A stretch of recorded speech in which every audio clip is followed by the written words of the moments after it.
பார்த்ததில் எனக்கு ரொம்ப ரொம்ப சந்தோஷம். எல்லாருமே சேஃபாக வீட்டில் இருப்பீங்கன்னு நம்புகிறேன். அது மாதிரி நானும் வீட்டில் தான் இருக்கேன். வெளியிலலாம் ரொம்ப போகாதீங்க. அவசியம்னா மட்டும் போங்க. அவசியம் இல்லாத வேலைகளுக்கு வெளியில் போகவே போகாதீங்க. அது உங்களுக்கு மட்டும் இல்லை, உங்களை நம்பி இருக்கிற குடும்பத்துக்கும் ஆபத்தை கொண்டு வந்துடும். அதனால் சேஃபாக வீட்டில் எல்லாருமே இருங்க. இன்றைக்கி உங்களுக்காக நான் செஞ்சு கொடுக்குற ரெசிபி என்ன அப்படின்னா மட்டன் விண்டலு. மட்டன் விண்டலு அப்படின்னா வழக்கமாக நம்ம வந்து குழம்பு வைப்போம், தொக்கு மாதிரி பண்ணுவோம், மட்டனை வறுவல் பண்ணி சாப்பிடுவோம். இது விண்டலு வந்து எப்படின்னா மசாலாலாம் பச்சையாக அரைச்சி, அந்த ஒரிஜினல் விண்டலு எப்படி இருக்குமோ அது மாதிரி பச்சையாக மசாலாலாம் அரைச்சி நான் 1 hour ஊற வச்சு செஞ்சுருக்கேன். செம்ம சூப்பராக இருக்கு. உங்களுக்கு ரொம்ப ரொம்ப பிடிக்கும். அதில் ஒரு காரம் மட்டும் இல்லை, கொஞ்சமாக ஒரு புளிப்பு, கொஞ்சமாக ஒரு இனிப்போட சேர்த்து இருக்கிறதால அந்த டிஷ்ஷே அவ்வளோ சூப்பராக இருக்கும். இது எல்லாத்துக்குமே மேட்சாக தொட்டுக்கலாம். சாதத்துக்கு போட்டுக்கலாம், இட்லி, தோசைக்கு, சப்பாத்தி, பரோட்டாக்கு எல்லாத்துக்குமே மேட்சான ஒரு மட்டன் விண்டலு ரெசிபி. வாங்க அது எப்படி செஞ்சேன்னு பார்க்கலாம். அதுக்கு முன்னாடி நம்ம சேனலை சப்ஸ்கிரைப் பண்ணி வச்சுக்கோங்க. கூடவே இருக்கிற பெல் ஐக்கானை ப்ரெஸ் பண்ணி வச்சுக்கோங்க. Thank you friends. இன்னைக்கு நம்ம கிச்சனில் செய்ய போகிற டிஷ் பேர் என்னென்னா மட்டன் விண்டலு. அது வந்து நம்ம ஹோட்டல்லலாம் சாப்பிட்ருப்போம், ரொம்ப ரொம்ப நல்லாயிருக்கும். அதை தான் வந்து இப்போ வீட்டில் ட்ரை பண்ணுறோம். வீட்டில் எப்படி செய்யணும் அப்படின்னு இப்போ பார்க்க போகிறோம். இதுக்கு வந்து நான் வந்து 1 கிலோ மட்டன் நல்லா சின்ன சின்ன பீஸாக கட் பண்ணி நல்லா வாஷ் பண்ணி எடுத்து வச்சுருக்கேன். இந்த மாதிரி வாஷ் பண்ணி எடுத்து வச்சுக்கோங்க. இதுக்கு வந்து மசாலா வந்து வறுத்துட்டு அரைப்பாங்க. நான் வறுத்துட்டு அரைக்கல, பச்சையாக அரைக்கிறது தான் இதோட ஒரிஜினல் டேஸ்ட்டு. பச்சையாக அரைச்சிட்டு ஊற வச்சு நம்ம குக்கரில் வேக வச்சு செய்ய போகிறோம். அதுதான் ஒரிஜினல் மட்டன் விண்டலு. இதுக்கு வந்து நம்ம என்னென்ன மசாலா போடுறது அப்படிங்கிறத இப்போ பார்ப்போம். இது மாதிரி வந்து மட்டனை கழுவி ரெடி பண்ணி வச்சுக்கோங்க. இப்போ இதுக்கு தேவையான மசாலா பொருள்லாம் என்னென்ன அப்படிங்கிறத இப்போ பார்க்கலாம். காரத்துக்கு ஏற்ற மாதிரி காஞ்ச மிளகாய் நான் ஒரு 10 காஞ்ச மிளகாய் எடுத்திருக்கேன். இது வந்து வெந்நீரில் ஊற வச்சுருக்கேன். அப்போ தான் மிக்சியில் போட்டு அரைக்கும் போது நல்லா சாஃப்டாக பேஸ்ட்டாக வரும். அதனால் நான் ஒரு 10 காஞ்ச மிளகாய் எடுத்திருக்கேன். காரம் அதிகம் அப்படின்னு நீங்கள் ஃபீல் பண்ணிங்கன்னா இதை காரத்தை குறைச்சிக்கலாம். எல்லா பொருளுமே அப்படி தான். இவ்வளோ காரம் எங்கள் வீட்டில் சாப்பிட மாட்டாங்க அப்படின்னு நீங்கள் ஃபீல் பண்ணிங்கனாக்கா எல்லாத்துலேயுமே கொஞ்சம் கொஞ்சம் குறைச்சி உங்கள் வீட்டில் எவ்வளோ காரம் சாப்பிடுவாங்க அப்படிங்கிற மாதிரி பார்த்து கொஞ்சம் குறைச்சிக்கோங்க. இது வந்து வெந்நீரில் ஊற வைக்கிறதால சாஃப்டாக இருக்கும். 10 காஞ்ச மிளகாவுக்கு 2 ஸ்பூன் கொத்தமல்லி எடுத்திருக்கேன், 2 துண்டு பட்டை எடுத்திருக்கேன், 4 கிராம்பு, 4 ஏலக்காய், 1 ஸ்பூன் சீரகம், 1 ஸ்பூன் சோம்பு, 1 ஸ்பூன் மிளகு எடுத்திருக்கேன். அது போக கொஞ்சமாக இஞ்சி, ஒரு 2 இன்ச் அளவுக்கு இஞ்சி எடுத்துக்கோங்க. 1 பூண்டு, முழு பூண்டு உரித்து எடுத்து வச்சுருக்கேன். கொஞ்சமாக சின்ன வெங்காயம், இது ஒரு 100 கிராம் சின்ன வெங்காயம் இருக்கும், முழுசாக தான் உரித்து வச்சுருக்கேன். இது கூடவே புளி, ஒரு சின்ன நெல்லிக்காய் சைஸு புளி எடுத்து வச்சுருக்கேன். இந்த டிஷ்ஷோட ஸ்பெஷலே காரம் மட்டும் கிடையாது, லைட்டாக ஒரு புளிப்பு, லைட்டாக ஒரு இனிப்பும் இருக்கும். அதோட சேர்த்து சாப்பிடும்போது தான் இந்த மட்டன் விண்டலோட டேஸ்ட்டே நல்லாயிருக்கும். 1 துண்டு வெல்லம், அப்புறம் வினிகர் எடுத்து வச்சுருக்கேன். அரைக்கும் போது கொஞ்சம் வினிகர் போட்டுக்கணும். 2 ஸ்பூன்லேருந்து 3 ஸ்பூன் வரைக்கும் வினிகர் போட்டுக்கலாம். இது மாதிரி எலுமிச்சம்பழம் எதுக்கு எடுத்து வச்சுருக்கேன் அப்படின்னா செஞ்சதுக்கப்புறம் ரொம்ப காரமாக இருந்ததுன்னா கொஞ்சமாக லெமன் புழிஞ்சு ஊற்றிக்கலாம்.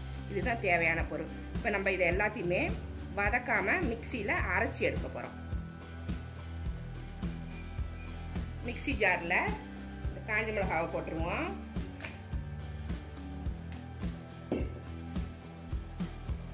கொத்தமல்லி போட்டுருவோம். எடுத்து வச்சிருந்த எல்லா மசாலா பொருளையுமே இதில் போட்டுடலாம். மிளகு, சோம்பு, சோம்புனா பெருஞ்சீரகம், சீரகம், சின்ன ஜீரகம், ஏலக்காய், கிராம்பு, பட்டை, எல்லாமே.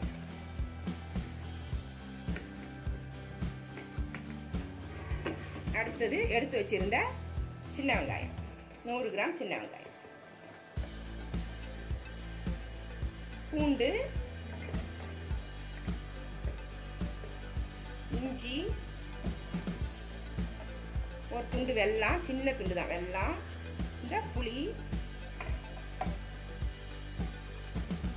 ஒரு 3 ஸ்பூன் அளவுக்கு வினிகர். இதுக்கு நம்ம தக்காளி சேர்க்க மாட்டோம், அதனால தான் நம்ம புளி வினிகர்லாம் சேர்க்குறோம்.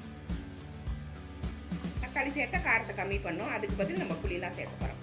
இப்போ இதை நல்லா நைஸ் பேஸ்ட்டாக அரைச்சிட்டு வந்துடணும். ஃபஸ்ட்டு நுணுக்கிடுங்க, அதுக்கப்புறம் கொஞ்சமாக தண்ணி ஊற்றி நல்லா பேஸ்ட்டாக அரைச்சிட்டு வந்துடலாம்.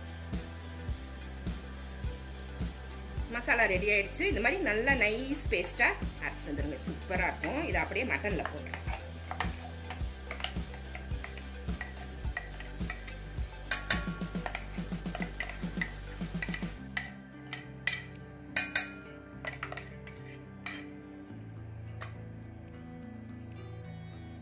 எல்லா மசாலாவையும் மட்டனில் போட்டாச்சு. மிக்சியில் கொஞ்சமாக தண்ணி ஊற்றி அதையும் இதிலே ஊற்றிடுவோம். இதில் இப்போது மஞ்சப்பொடி ஒரு 1/2 ஸ்பூன் போட்டுக்கிறேன். தேவையான அளவு உப்பு,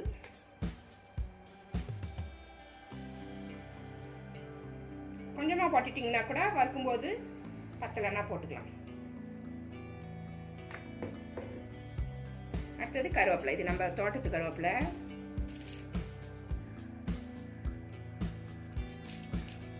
ஃப்ரெஷ்ஷாக கொஞ்சம் கருவேப்பிலை. இது எல்லாத்தையுமே பிசைஞ்சிடணும். கையாலேயே பிசைங்க, எல்லாத்துலேயும் போய் ஒட்டும். நல்லா பிசைஞ்சிட்டு இதை ஒரு 1 ஹவர் ஊற வைக்கலாம். அவசரமாக இருந்தது சமைக்கணும் அப்படின்னா 1/2 ஹவர்லேயே நம்ம எடுத்து இதை குக்கரில் வேக வச்சோம்.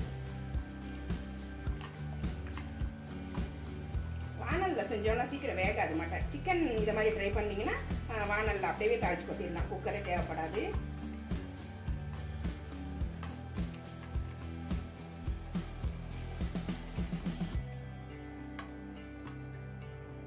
இதை அப்படியே 1 மணி நேரம் ஊற வைங்க, இல்லைனாக்கா 1/2 ஹவர் ஊற வச்சா போதும். கொஞ்ச நேரம் ஊறினாலும் அந்த உப்பு காரம்லாம் உள்ளே பிடிக்கும், டேஸ்ட் நல்லா கரெக்டாக. மட்டன் 1/2 மணி நேரம் ஊறிடுச்சு. இப்போ இதை நம்ம வேக வச்சிருவோம். ப்ரெஷர் குக்கரில் கொஞ்சமாக எண்ணெய் ஊற்றிருக்கேன்.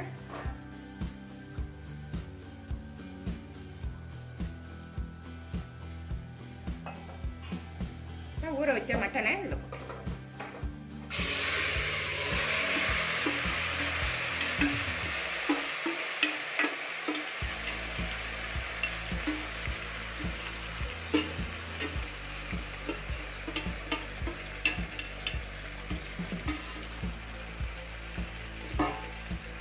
இதை கொஞ்ச நேரம் அப்படியே ஃப்ரை பண்ணுங்க.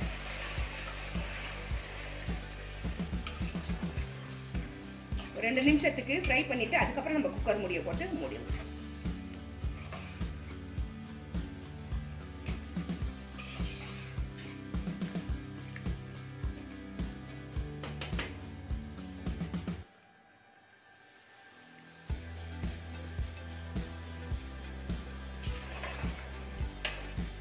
ஒரு 2 நிமிஷத்துக்கு இந்த மாதிரி மிக்ஸ் பண்ணி விட்டுருங்க.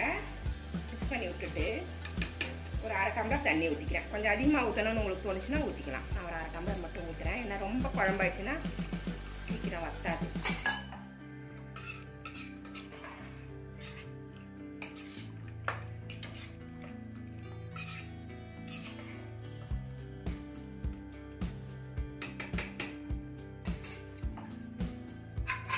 இதை குக்கர் மூடி போட்டு மூடிடுவோம்.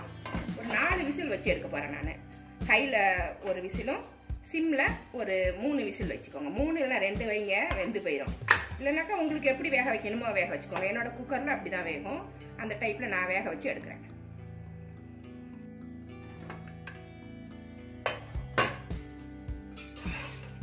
மட்டன் நல்லா வெந்துருச்சு. இது மாதிரி வேகணும்.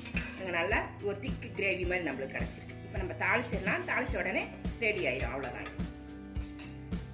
உப்பு செக் பண்ணிக்கோங்க. உப்பு பத்திரம்னா கொஞ்சம் போட்டுக்கோங்க. தாளிக்கிறதுக்கு ஒரு வானல் வச்சுட்டு அதை நல்லெண்ணெய் ஊற்றி நான் தாளிச்சிக்கிறேன். நல்லா ஒரு கரண்டி தாராளமாக ஊற்றிக்குவேன். எண்ணெய் நல்லா சூடாயிருச்சு. பொடி பொடியாக கட் பண்ணி வச்சிருந்த வெங்காயம், ஒரு 4 பெரிய வெங்காயம் நான் கட் பண்ணியிருக்கேன். ஃபுல்லாகவே இருக்கும்.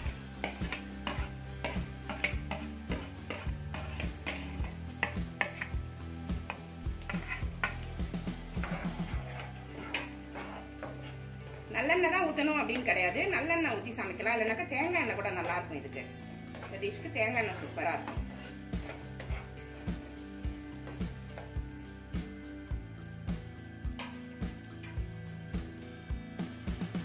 வெங்காயத்து கூடவே கொஞ்சமாக கருவேப்பிலை போட்டு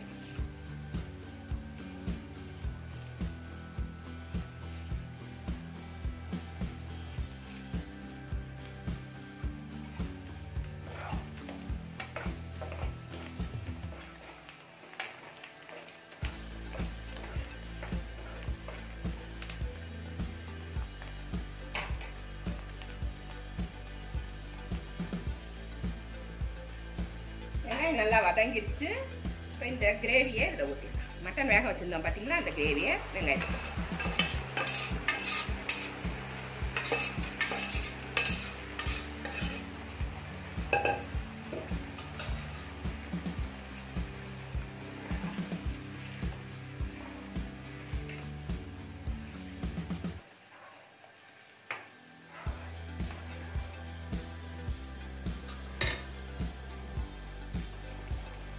கிரேவியை நல்லா கொஞ்சம் நேரத்துக்கு அப்படியே கிளறி விட்டுக்கிட்டே இருந்தீங்கன்னா ஒரு திக்கு கிரேவி ஆகிடும்.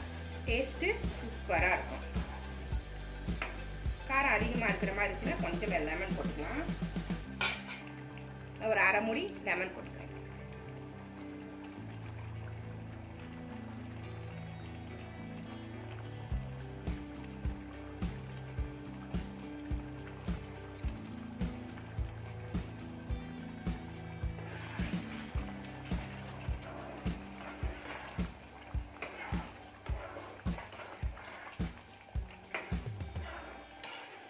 அப்படியே செக் பண்ணிட்டு உப்பு பத்தலைன்னா கூட இப்போ போட்டுட்டீங்கன்னா உங்களுக்கு கரெக்டாக இருக்கும்.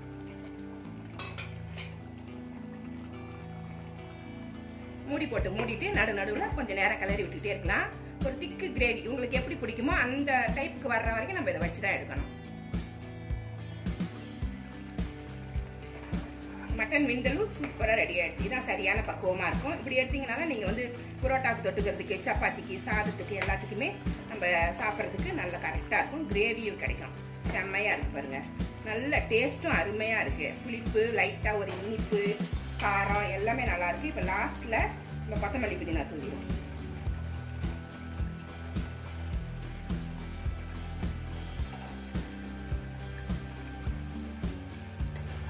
ஸ்டவ் ஆஃப் பண்ணிடலாம். நான் ஒரு கப்பில் எடுத்து வச்சு காட்டுறேன். செம்ம டேஸ்ட்டாக இருக்கும். இது எப்பயுமே நம்ம வந்து தக்காளி எல்லாம் போட்டுருவோம், தேங்காய் அரைச்சி போட்டுருவோம். இது அப்படியே கிடையாது. தேங்காய் கிடையாது, தக்காளி கிடையாது. ஒரு டிஃபரெண்ட் டேஸ்ட்டில் செம்ம டேஸ்ட்டாக இருக்குது. ஹோட்டல்லையே கிடைக்கக்கூடிய இந்த மட்டன் விண்டல் இப்போ நம்ம வீட்லேயே செஞ்சுருக்கோம். ஈஸியாக இருக்கு பாருங்க. எப்பயும் செய்கிற மாதிரி இல்லாமல் டிஃப்ரெண்ட்டாக இருக்குது. இது ஒரு பிளேட்டில் எடுத்து வச்சு நான் காமிக்கிறேன்.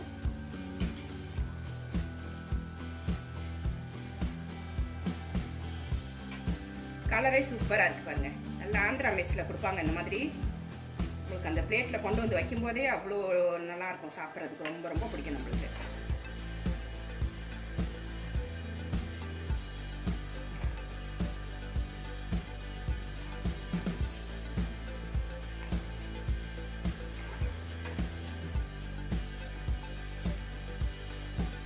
ரெடியானதுக்கப்புறம் இது மாதிரி தான் இருக்கும். இது சாதத்துலேயும் போட்டு சாப்பிட்டுக்கலாம். பரோட்டாவுக்கு, சப்பாத்திக்கு, இட்லி, தோசைக்கு கூட செம்ம காம்பினேஷனாக இருக்கும். இது மாதிரி உங்கள் வீட்டில் செஞ்சு பாருங்கள். இந்த ரெசிபி உங்களுக்கு பிடிச்சிருந்தா நம்ம சேனலை சப்ஸ்கிரைப் பண்ணி வச்சுக்கோங்க.